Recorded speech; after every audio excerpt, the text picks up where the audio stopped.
тонкая рябина, головой склоняясь до самого тына, головой склоняясь до самого тына, а через дорогу за рекой широкой, так же одинокой, дуб стоит высокой,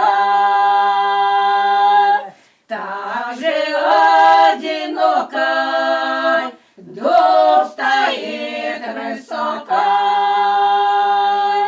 Как же мне, рябине, к дубу перебраться, я б тогда не стала гнуться и качаться,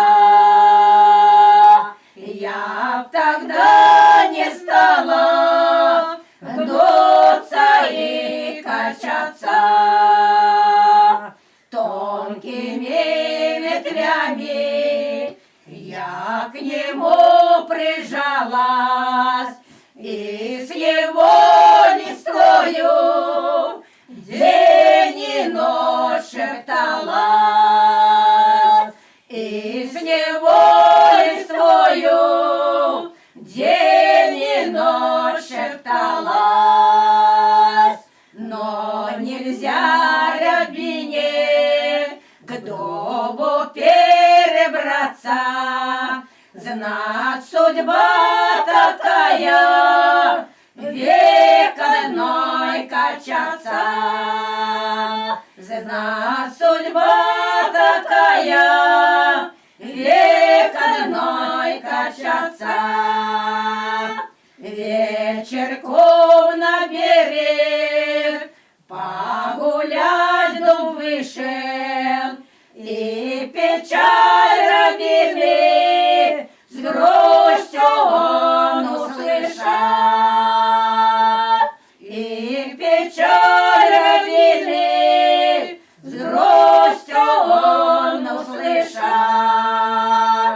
А весной за речкой шум такой раздался, это дуб к рябине ночью перебрался, это дуб к рябине ночью перебрался.